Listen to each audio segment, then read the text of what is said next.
നമസ്കാരം. ഇത് നിങ്ങൾ ആവശ്യപ്പെട്ട വിവരങ്ങളിലേക്കുള്ള ഒരു ആഴത്തിലുള്ള യാത്രയാണ്. പരീക്ഷയ്ക്ക് ഒരാഴ്ച മാത്രം ബാക്കി നിൽക്കെ എങ്ങനെ ഒരു വിഷയം പഠിച്ചെടുക്കാമെന്നൊരു ടെൻഷനിലായിരിക്കും നിങ്ങൾ, അല്ലേ? വിഷമിക്കേണ്ട. ഇന്ന് നമ്മൾ ഒരുമിച്ചൊരു അധ്യായം പഠിക്കാൻ പോവുകയാണ്, ഒരു കഥ കേൾക്കുന്നത് പോലെ. അതെ, നമ്മളിന്ന് സംസാരിക്കുന്നത് 3 അയൽ രാജ്യങ്ങളുടെ കഥയാണ്. India, China, Pakistan. ഏതാണ്ട് ഒരേ സമയത്ത് ഒരുപോലത്തെ സാഹചര്യങ്ങളിൽ നിന്ന് യാത്ര തുടങ്ങിയവർ. പക്ഷെ പതിറ്റാണ്ടുകൾക്കിപ്പുറം അവർ എത്തി നിൽക്കുന്നത് 3 വ്യത്യസ്തമായ ഇടങ്ങളിലാണ്. ചിലർ ഒരുപാട് മുന്നോട്ട് പോയി, ചിലർ അല്പം പിന്നിലായി. എന്തുകൊണ്ട്? ആ ഒരു ചോദ്യത്തിന്റെ ഉത്തരമാണ് നമ്മളിന്ന് കണ്ടെത്താൻ പോകുന്നത്. കൃത്യം. നിങ്ങളുടെ ടെക്സ്റ്റ് ബുക്കിലെ വിവരങ്ങൾ മാത്രം ഉപയോഗിച്ച് പരീക്ഷയ്ക്ക് വേണ്ടതെല്ലാം നമ്മളിവിടെ ചർച്ച ചെയ്യും. അപ്പം നമുക്ക് തുടങ്ങാം. Subject: economics. Chapter number 10. Chapter name: comparative development experiences of India and it's neighbours. ഇന്ത്യയുടെയും അയൽ രാജ്യങ്ങളുടെയും താരതമ്യ വികസന അനുഭവങ്ങൾ. ഈ അധ്യായം പരീക്ഷയ്ക്ക് എന്തുകൊണ്ട് പ്രധാനപ്പെട്ടതാണെന്ന് ആദ്യം പറയാം.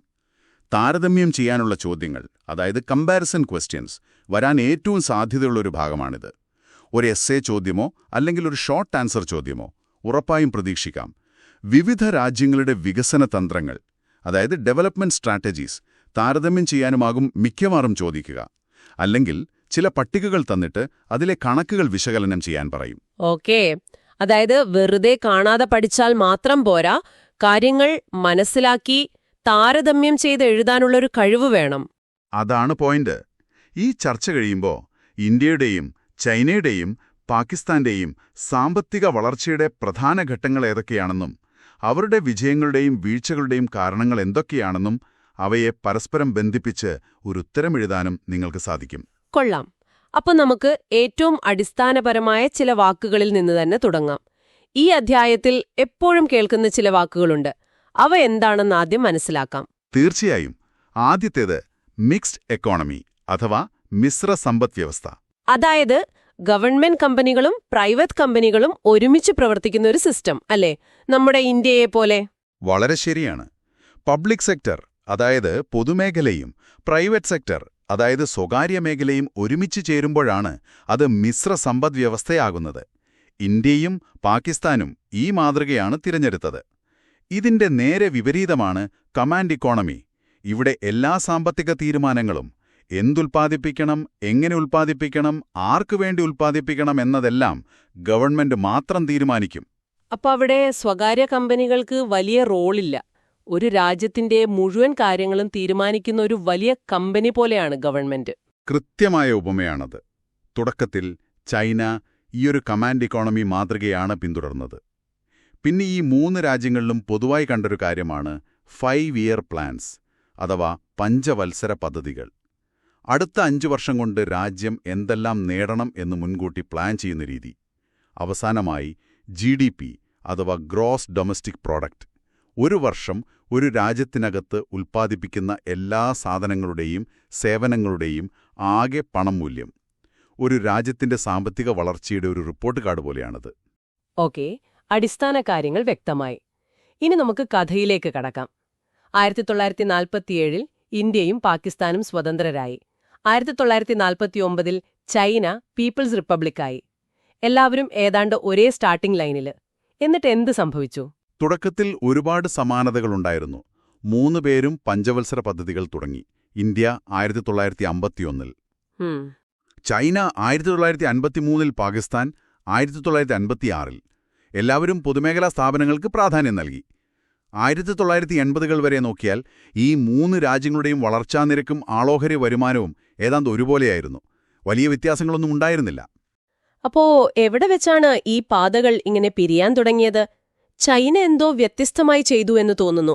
അതെ, ചൈനയുടെ വഴി തികച്ചും വ്യത്യസ്തമായിരുന്നു. 1958 മാവോയുടെ നേതൃത്വത്തിൽ അവർ ഗ്രേറ്റ് ലീപ്പ് ഫോർവേഡ് അല്ലെങ്കിൽ GLF എന്നൊരു അതിബൃഹത്തായ ക്യാമ്പയിൻ തുടങ്ങി. ലക്ഷ്യം ഒന്നേയുള്ളൂ: വളരെ പെട്ടെന്ന് ചൈനയെ ഒരു വ്യാവസായിക ശക്തിയാക്കി മാറ്റുക. ഇതിനായി അവർ ആളുകളെ അവരുടെ വീടിന്റെ പിന്നാമ്പുറങ്ങളിൽ പോലും സ്റ്റീൽ ഉണ്ടാക്കുന്ന ഫാക്ടറികൾ തുടങ്ങാൻ പ്രോത്സാഹിപ്പിച്ചു. വീടിന്റെ പിന്നാമ്പുറത്ത് സ്റ്റീൽ ഫാക്ടറിയോ? അതിന് വൈദഗ്ധ്യമുള്ള തൊഴിലാളികൾ വേണ്ടേ? അവിടെയാണ് പിഴച്ചത്. വൈദഗ്ധ്യമില്ലാത്ത ആളുകളുണ്ടാക്കിയ സ്റ്റീല് ഗുണനിലവാരമില്ലാത്തതായിരുന്നു. അതോടൊപ്പം കൃഷിയിൽ ശ്രദ്ധിക്കാൻ ആളില്ലാതായി. ഗ്രാമങ്ങളിൽ ക്യുമ്യൂൺസ് എന്ന പേരിൽ കൂട്ടുകൃഷി സമ്പ്രദായം തുടങ്ങി. ആളുകൾക്ക് സ്വന്തമായി ഭൂമിയില്ല, എല്ലാവരും ഒരുമിച്ച് കൃഷി ചെയ്യണം. പക്ഷെ ഇതെല്ലാം കൂടി ഒരു വലിയ ദുരന്തത്തിലാണ് അവസാനിച്ചത്. കടുത്ത വരൾച്ച കൂടി വന്നതോടെ കാര്യങ്ങൾ കൈവിട്ടുപോയി. ഏകദേശം 3 കോടിയോളം ആളുകളാണ് ആ കാലഘട്ടത്തിൽ പട്ടിണി കിടന്ന് മരിച്ചത്. 3 കോടിയോ? അത് കേരളത്തിലെ ജനസംഖ്യയുടെ അത്രയും വരും. ഒരു ഭരണപരമായ തീരുമാനം ഇത്ര വലിയ ദുരന്തത്തിന് കാരണമായെന്നോ ശരിക്കും അവിശ്വസനീയമാണ്. അതെ, ചരിത്രത്തിലെ തന്നെ ഏറ്റവും വലിയ മനുഷ്യനിർമ്മിത ദുരന്തങ്ങളിലൊന്നായിരുന്നു അത്. ഈ ഒരു വലിയ പരാജയത്തിന് ശേഷം 1966-76 കാലഘട്ടത്തിൽ ഗ്രേറ്റ് പ്രൊലിറ്റേറിയൻ കൾച്ചറൽ റെവല്യൂഷൻ എന്ന പേരിൽ മറ്റൊരു പരിപാടി കൂടി മാവോ തുടങ്ങി. ഇതിൽ വിദ്യാർത്ഥികളെയും ബുദ്ധിജീവികളെയും നാട്ടിൻപുറങ്ങളിലേക്ക് അയച്ച് സാധാരണക്കാരുടെ കൂടെ ജോലി ചെയ്യിപ്പിക്കാനും പഠിപ്പിക്കാനും തുടങ്ങി. ഇത്രയും വലിയൊരു തിരിച്ചടിക്ക് ശേഷം വീണ്ടും എങ്ങനെയാണ് ചൈനയ്ക്ക് ഇന്നത്തെ ഈ സാമ്പത്തിക വളർച്ച നേടാൻ കഴിഞ്ഞത്? ജനങ്ങൾക്ക് ഭരണകൂടത്തിലുള്ള വിശ്വാസം നഷ്ടപ്പെട്ടില്ലേ? വളരെ നല്ല ചോദ്യം. മാവോയുടെ മരണശേഷം 1978 ചൈനയുടെ തലവര മാറ്റിയ സാമ്പത്തിക പരിഷ്കാരങ്ങൾ വരുന്നത്. അവിടെയാണ് ചൈനീസ് നേതൃത്വം പ്രായോഗികമായി ചിന്തിക്കാൻ തുടങ്ങിയത്. അവർ പഴയ കമ്മ്യൂണിസ്റ്റ് ആശയങ്ങളിൽ ഉറച്ചു നിൽക്കാതെ മാർക്കറ്റ് സിസ്റ്റത്തിന്റെ സാധ്യതകളെ ഉപയോഗിക്കാൻ തീരുമാനിച്ചു. ഇത് 2 ഘട്ടങ്ങളായിട്ടാണ് നടപ്പിലാക്കിയത്. ആദ്യഘട്ടത്തിൽ കൃഷിയിലായിരുന്നു ശ്രദ്ധ. കമ്മ്യൂണുകൾക്ക് കീഴിലുണ്ടായിരുന്ന ഭൂമി കർഷകർക്ക് വീതിച്ചു നൽകി. ഉടമസ്ഥാവകാശം സർക്കാരിന് തന്നെ, പക്ഷേ വിളവ് അവർക്ക് സ്വന്തമാക്കാം. സർക്കാരിന് നികുതി കൊടുത്താൽ മതി. ഇത് കർഷകർക്ക് വലിയ പ്രോത്സാഹനമായി. അപ്പൊ സ്വന്തമായി അധ്വാനിച്ചാൽ കൂടുതൽ നേടാമെന്നൊരു ചിന്ത വന്നു. തീർച്ചയായും. അതോടെ കാർഷിക ഉൽപ്പാദനം കുതിച്ചുയർന്നു. 2ാം ഘട്ടത്തിലാണ് വ്യവസായ മേഖലയിൽ കൈവച്ചത്. സ്വകാര്യ കമ്പനികൾക്ക് ഫാക്ടറികൾ തുടങ്ങാൻ അനുവാദം നൽകി. അതിലും പ്രധാനമായി വിദേശ നിക്ഷേപകരെ ആകർഷിക്കാൻ തീരപ്രദേശങ്ങളിൽ സ്പെഷ്യൽ എക്കണോമിക് സോൺസ്, അതായത് SEZ സ്ഥാപിച്ചു. അവിടെ നികുതി ഇളവുകളും മറ്റു സൗകര്യങ്ങളും നൽകി. ഇതോടെ ലോകത്തിലെ വലിയ കമ്പനികളെല്ലാം ചൈനയിലേക്ക് ഒഴുകിയെത്തി. അപ്പോ ചൈന ഒരു വശത്ത് കമ്മ്യൂണിസ്റ്റ് പാർട്ടിയുടെ ശക്തമായ രാഷ്ട്രീയ നിയന്ത്രണം നിലനിർത്തി, മറുവശത്ത് സാമ്പത്തികമായി ഒരു ക്യാപിറ്റലിസ്റ്റ് രാജ്യത്തെപ്പോലെ പ്രവർത്തിച്ചു. ഈയൊരു ഇരട്ടത്താപ്പ് നയമാണ് അവരുടെ വിജയരഹസ്യമെന്ന് പറയാമോ? ഒരു പരിധിവരെ അതെ. രാഷ്ട്രീയ സ്വാതന്ത്ര്യം നൽകാതെ സാമ്പത്തിക സ്വാതന്ത്ര്യം നൽകി. ഈയൊരു മോഡലാണ് ചൈനയെ ലോകത്തിന്റെ ഫാക്ടറിയാക്കി മാറ്റിയത്. ഇനി നമുക്ക് പാകിസ്ഥാന്റെ കഥയിലേക്ക് വരാം. ചൈന ഇങ്ങനെ വലിയ പരീക്ഷണങ്ങൾ നടത്തുമ്പോൾ അതിർത്തിക്കിപ്പുറത്ത് പാകിസ്ഥാൻ എന്തു ചെയ്യുകയായിരുന്നു? അതെ, അവരുടെ യാത്ര എങ്ങനെയായിരുന്നു? അവരും ഇന്ത്യയെപ്പോലെ മിശ്ര സമ്പദ്വ്യവസ്ഥയാണല്ലോ തിരഞ്ഞെടുത്തത്. അതെ, തുടക്കത്തിൽ പാകിസ്ഥാൻ ഇറക്കുമതി ചെയ്യുന്ന സാധനങ്ങൾ രാജ്യത്ത് തന്നെ ഉണ്ടാക്കാൻ ശ്രമിച്ചു. ഇതിനെ ഇമ്പോർട്ട് സബ്സ്റ്റിറ്റ്യൂഷൻ എന്നു പറയും. ഇന്ത്യയെപ്പോലെ ഹരിതവിപ്ലവം അവിടെയും ഭക്ഷ്യ ഉൽപ്പാദനം കൂട്ടി. എന്നാൽ 1970കളിൽ ഒരു വലിയ മാറ്റം വന്നു. പല സ്വകാര്യ വ്യവസായങ്ങളെയും സർക്കാർ ഏറ്റെടുത്തു, അതായത് ദേശസാൽക്കരിച്ചു. പക്ഷേ ഇത് വലിയ വിജയമായില്ല. അതുകൊണ്ട് 1980കളിൽ അവർ വീണ്ടും നയം മാറ്റി. സ്വകാര്യവൽക്കരണത്തിന് ഊന്നൽ നൽകി. പാകിസ്ഥാന്റെ വളർച്ചയെ സഹായിച്ച മറ്റ് ഘടകങ്ങൾ എന്തൊക്കെയായിരുന്നു? പ്രധാനമായും 2 കാര്യങ്ങളാണ്. ഒന്ന്, പടിഞ്ഞാറൻ രാജ്യങ്ങളിൽ നിന്നും, പ്രത്യേകിച്ച് അമേരിക്കയിൽ നിന്നും ലഭിച്ച വലിയ സാമ്പത്തിക സഹായം. 2, ഗൾഫ് രാജ്യങ്ങളിലേക്ക് ജോലിക്ക് പോയ പാകിസ്ഥാനികൾ നാട്ടിലേക്ക് അയച്ച പണം, അതായത് റിമിറ്റൻസസ്. ഈ 2 ഘടകങ്ങളും 1980കളിൽ അവരുടെ സമ്പദ്വ്യവസ്ഥയെ നന്നായി സഹായിച്ചു. 1988 അവർ ഔദ്യോഗികമായി സാമ്പത്തിക പരിഷ്കാരങ്ങൾ തുടങ്ങുന്നത്. പക്ഷേ ഈ വളർച്ചയ്ക്കൊരു പ്രശ്നമുണ്ടായിരുന്നു. എന്തായിരുന്നു അത്? അത് കെട്ടിപ്പൊക്കിയത് ശക്തമായൊരു വ്യാവസായിക അടിത്തറയിലായിരുന്നില്ല, മറിച്ച് വിദേശ സഹായത്തെയും പ്രവാസികളുടെ പണത്തെയും ആശ്രയിച്ചായിരുന്നു. അതുകൊണ്ടുതന്നെ രാഷ്ട്രീയ സാഹചര്യങ്ങൾ മാറുമ്പോൾ ഈ വളർച്ചയും അസ്ഥിരമാകുമായിരുന്നു. രാഷ്ട്രീയമായ അസ്ഥിരതയും അവരുടെ വളർച്ചയെ ഒരുപാട് പിന്നോട്ടടിച്ചു. ഇപ്പോൾ ചിത്രം വ്യക്തമായി വരുന്നുണ്ട്. ചൈന ശക്തമായ ആഭ്യന്തര വ്യവസായത്തിൽ ശ്രദ്ധിച്ചു. പാകിസ്ഥാൻ ബാഹ്യഘടകങ്ങളെ ആശ്രയിച്ചു. ഇന്ത്യയോ ഈ രണ്ടിനും ഇടയിലുള്ളൊരു പാതയിലായിരുന്നോ? ഇന്ത്യയുടെ പാതയും ഒരു മിശ്ര സമ്പദ്വ്യവസ്ഥയുടേതായിരുന്നു. പക്ഷെ ചൈനയെപ്പോലെ കടുത്ത തീരുമാനങ്ങളെടുക്കാൻ ജനാധിപത്യപരമായ സമ്മർദ്ദങ്ങൾ കാരണം ഇന്ത്യയ്ക്ക് കഴിഞ്ഞില്ല.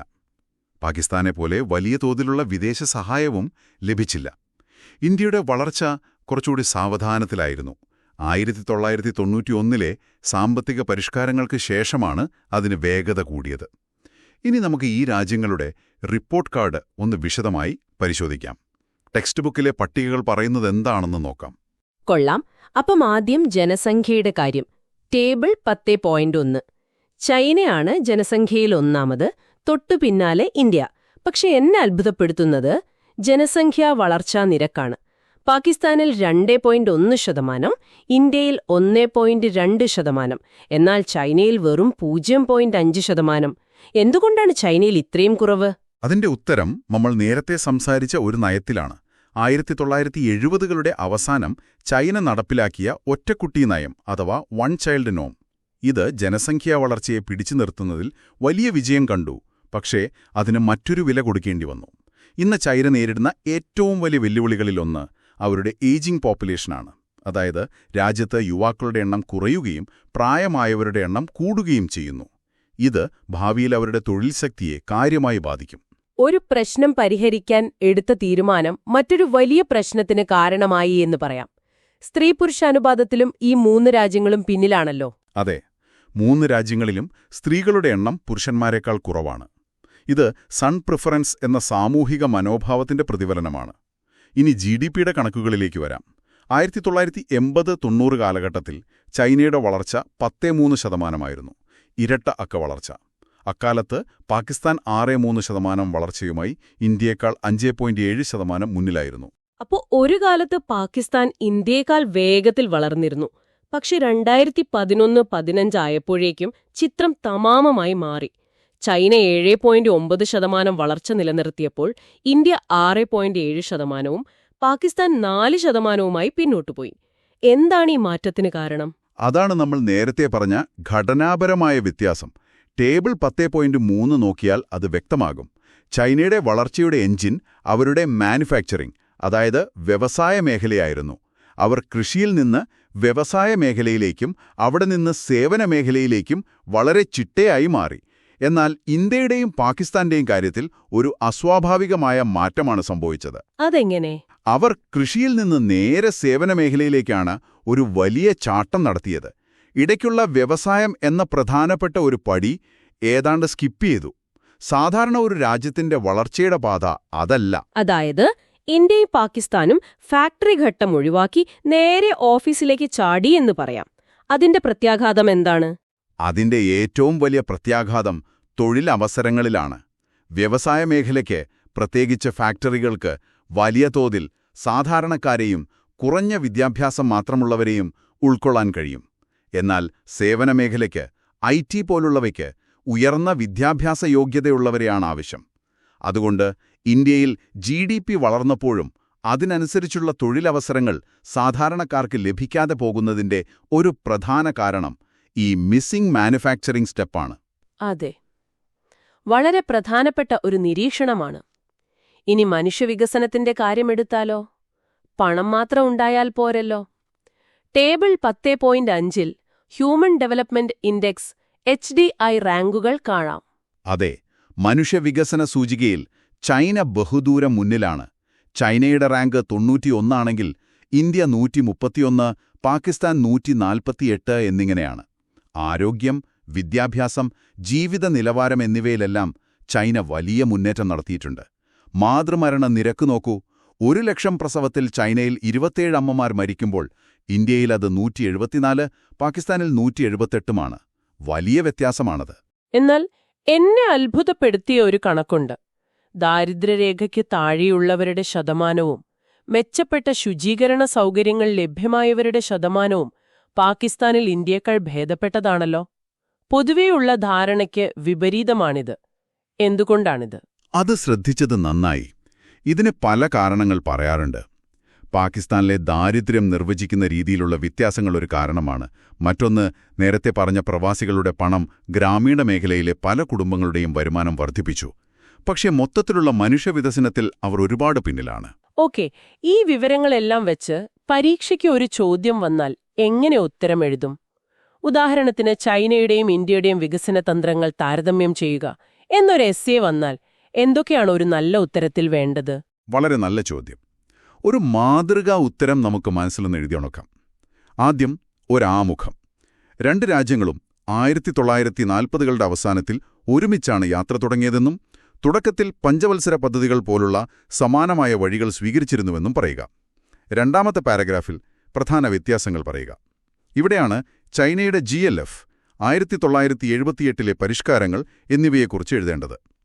ചൈനയുടെ ടോപ്പ് ഡൗൺ സ്റ്റേറ്റ് കൺട്രോൾഡ് സമീപനവും ഇന്ത്യയുടെ ഡെമോക്രാറ്റിക് മിക്സ്ഡ് ഇക്കോണമി സമീപനവും തമ്മിലുള്ള വ്യത്യാസം വ്യക്തമാക്കണം.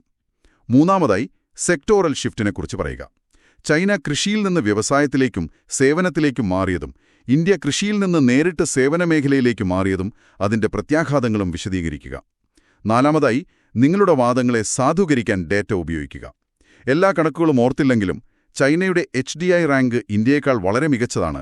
1980കളിൽ ചൈന ഇരട്ട അക്ക വളർച്ച നേടി തുടങ്ങിയ കാര്യങ്ങൾ എഴുതുന്നത് ഉത്തരത്തിന് കൂടുതൽ മാർക്ക് നൽകും. അവസാനമായി ഒരു ഉപസംഹാരം. ചൈനയുടെ വളർച്ചയുടെ അടിസ്ഥാനം അവരുടെ ശക്തമായ വ്യവസായ മേഖലയാണെന്നും ഇന്ത്യയുടെ വളർച്ചയുടെ ശക്തി സേവന മേഖലയാണെന്ന് പറഞ്ഞുകൊണ്ട് അവസാനിപ്പിക്കാം. ഈ അധ്യായം പഠിക്കുമ്പോൾ വിദ്യാർത്ഥികൾ സാധാരണ വരുത്തുന്ന തെറ്റുകൾ എന്തൊക്കെയാണ്? എന്തെങ്കിലും ഷോർട്ട് കട്ടുകൾ ഓർത്തുവെക്കാനുണ്ടോ? ഒരു അധ്യാപകനെന്ന നിലയിൽ പറയാം, ഏറ്റവും സാധാരണയായി കാണുന്ന തെറ്റ് വർഷങ്ങൾ മാറിപ്പോകുന്നതാണ്. ചൈനീസ് പരിഷ്കാരം 1978, പാകിസ്ഥാൻ 1988, ഇന്ത്യ 1991. ഇത് CPI എന്ന ഓർഡറിൽ ഓർത്തുവെക്കാം. 78, 88, 91. മറ്റൊന്ന്, ഗ്രേറ്റ് ലീപ്പ് ഫോർവേഡും കൾച്ചറൽ റവല്യൂഷനും തമ്മിൽ ആശയക്കുഴപ്പമുണ്ടാകരുത്. GLF വ്യവസായവുമായി ബന്ധപ്പെട്ടതാണ്. പിന്നെ കണക്കുകൾ മുഴുവൻ കാണാതെ പഠിക്കേണ്ട, ട്രെൻഡ് മാത്രം ഓർത്താൽ മതി. ആരാണ് മുന്നിൽ, ആരാണ് പിന്നിൽ, ആരുടെ വളർച്ചയാണ് കുറഞ്ഞത് എന്നിങ്ങനെയുള്ള കാര്യങ്ങൾ. ഏറ്റവും പ്രധാനം, ചോദ്യം താരതമ്യം ചെയ്യാനാണെങ്കിൽ ഉത്തരത്തിലും താരതമ്യം വേണം. ഓരോ രാജ്യത്തെക്കുറിച്ചും വെവ്വേറെ എഴുതി വയ്ക്കരുത്. അപ്പോ ഈ ചാപ്റ്ററിൽ നിന്ന് ഉറപ്പായും പഠിച്ചിരിക്കേണ്ട, ഒഴിവാക്കാൻ പാടില്ലാത്ത ഭാഗങ്ങൾ ഏതൊക്കെയാണ്? ഒന്ന്, ചൈനയുടെ വികസന ഘട്ടകങ്ങൾ, പ്രത്യേകിച്ച് 1970 ശേഷമുള്ള പരിഷ്കാരങ്ങൾ. 2, 3 രാജ്യങ്ങളെയും താരതമ്യം ചെയ്യുന്ന പട്ടികകൾ, അതായത് ഡെമോഗ്രാഫി, GDP, HDI. ആ പട്ടികകളെ അടിസ്ഥാനമാക്കിയുള്ള ചോദ്യങ്ങൾ ഉറപ്പാണ്. 3, പാകിസ്ഥാന്റെ സാമ്പത്തിക വളർച്ച പിന്നീട് കുറയാനുള്ള കാരണങ്ങൾ, അതായത് രാഷ്ട്രീയ അസ്ഥിരത, വിദേശ സഹായത്തെ അമിതമായി ആശ്രയിച്ചത്. അവസാനമായി ലിബർട്ടി ഇൻഡിക്കേറ്റർ എന്നൊരാശയമുണ്ട്. മനുഷ്യവികസനം അളക്കുമ്പോൾ സാമ്പത്തിക സൂചകങ്ങൾ മാത്രം മതിയോ, പൗരന്മാർക്ക് ലഭിക്കുന്ന ജനാധിപത്യ സ്വാതന്ത്ര്യവും പരിഗണിക്കേണ്ടതല്ലേ എന്ന ചോദ്യം. ഈ ആശയം ഓർത്തുവെക്കുന്നത് നല്ലതാണ്. ശരി, നമ്മൾ ഒരുപാട് കാര്യങ്ങൾ സംസാരിച്ചു. ഇതെല്ലാം ഒന്നുകൂടി പെട്ടെന്ന് ഓർത്തെടുക്കാൻ ശ്രമിച്ചാലോ? ഒരു ക്വിക്ക് റീക്യാപ്പ്. തീർച്ചയായും. 1, തുടക്കം മൂവർക്കും ഒരുപോലെയായിരുന്നു, പഞ്ചവത്സര പദ്ധതികളും പൊതുമേഖലയും. 2, ചൈനയുടെ വഴിമാറി നടത്തം, GLFന്റെ പരാജയവും 1978ലെ വിജയകരമായ പരിഷ്കാരങ്ങളും. അവരുടെ ശക്തി വ്യവസായമായിരുന്നു. 3, ഇന്ത്യയുടെയും പാകിസ്ഥാന്റെയും വളർച്ച സേവന മേഖലയെ ആശ്രയിച്ചായിരുന്നു. വ്യവസായ മേഖല അത്ര കണ്ട് വളർന്നില്ല. 4, ചൈനയുടെ ഒറ്റക്കുട്ടി നയം ജനസംഖ്യ നിയന്ത്രിച്ചെങ്കിലും പുതിയ വെല്ലുവിളികൾ ഉണ്ടാക്കി. 5, മനുഷ്യവികസന സൂചികയിൽ, അതായത് HDIയിൽ ചൈന ഇന്ത്യയെയും പാകിസ്ഥാനെയും വിട ബഹുദൂരം മുന്നിലാണ്. 6, പാകിസ്ഥാന്റെ വളർച്ച വിദേശ സഹായത്തെയും രാഷ്ട്രീയ സ്ഥിരതയെയും ആശ്രയിച്ചിരുന്നതുകൊണ്ട് പിന്നീട് മന്ദഗതിയിലായി. പരീക്ഷയ്ക്ക് ഒരാഴ്ച മാത്രം ബാക്കിയുള്ളതുകൊണ്ട് ടെൻഷനടിച്ചിരിക്കുന്ന ഒരു വിദ്യാർത്ഥിയോട് അവസാനമായി എന്താണ് പറയാനുള്ളത്? ഞാൻ പറയും, ടെൻഷനേ വേണ്ട. ഈ അധ്യായം ഒരു ഭാരമായി കാണരുത്. ഇതൊരു കഥയാണ്. 3 അയൽക്കാരുടെ കഥ, അവരുടെ തീരുമാനങ്ങൾ, അതിന്റെ ഫലങ്ങൾ. അത്രയുള്ളൂ. വരുന്ന ഈ ഒരാഴ്ച നിങ്ങൾ ചെയ്യേണ്ടത് ഇത്രമാത്രം. ഈ ചർച്ച 1-2 തവണ കൂടി കേൾക്കുക. യാത്ര ചെയ്യുമ്പോഴോ ഭക്ഷണം കഴിക്കുമ്പോഴോ കേൾക്കാം. കേൾക്കുമ്പോൾ പ്രധാന പോയിന്റുകൾ മനസ്സിൽ ഉറപ്പിക്കുക. അതിനുശേഷം ടെക്സ്റ്റ് ബുക്കിലെ ഈ അധ്യായം ഒരു തവണയെങ്കിലും വായിക്കുക. അപ്പോൾ നിങ്ങൾക്കെല്ലാം വളരെ എളുപ്പത്തിൽ ബന്ധിപ്പിക്കാൻ സാധിക്കും. ചാപ്റ്ററിലെ പട്ടികകൾ കണ്ടു പേടിക്കേണ്ട. അതിലെ താരതമ്യം മാത്രം മനസ്സിലാക്കിയാൽ മതി. നിങ്ങൾക്കിത് പഠിച്ചെടുക്കാൻ സാധിക്കും. ആത്മവിശ്വാസത്തോടെ പരീക്ഷ എഴുതുക. ഇന്നത്തെ ഈ ചർച്ച നിങ്ങൾക്ക് പരീക്ഷയ്ക്ക് തയ്യാറെടുക്കാൻ സഹായകമായി എന്ന് വിശ്വസിക്കുന്നു. ഓർക്കുക, സാമ്പത്തിക ശാസ്ത്രം എന്നത് വെറും അക്കങ്ങളുടെയും ഗ്രാഫുകളുടെയും കളിയല്ല. അത് മനുഷ്യരുടെ ജീവിതത്തെക്കുറിച്ചാണ്. രാജ്യങ്ങൾ എടുക്കുന്ന തീരുമാനങ്ങൾ അവിടുത്തെ കോടിക്കണക്കിന് ജനങ്ങളെ എങ്ങനെ സ്വാധീനിക്കുന്നു എന്നതിന്റെ കഥയാണ്. ശരിയാണ്. ഈ അധ്യായം നമ്മളോട് പരോക്ഷമായി ഒരു ചോദ്യം ചോദിക്കുന്നുണ്ട്. സാമ്പത്തിക വളർച്ചയാണോ അതോ പൗരന്മാർക്ക് ലഭിക്കുന്ന സ്വാതന്ത്ര്യമാണോ വലുത്? അല്ലെങ്കിൽ ഇവ രണ്ടും ഒരുമിച്ച് കൊണ്ടുപോകാൻ സാധിക്കുമോ? ഇതിന് ഒറ്റ ഉത്തരമില്ല, പക്ഷേ ഇതിനെക്കുറിച്ച് ചിന്തിക്കുന്നത് നിങ്ങളുടെ ഉത്തരങ്ങൾക്ക് കൂടുതൽ ആഴം നൽകും. ആ ചിന്തയോടുകൂടി നമുക്ക് ഇന്നത്തേക്ക് വിട പറയാം. മറ്റൊരു വിഷയവുമായി വീണ്ടും കാണാം. നിങ്ങൾക്ക് എല്ലാവിധ ആശംസകളും.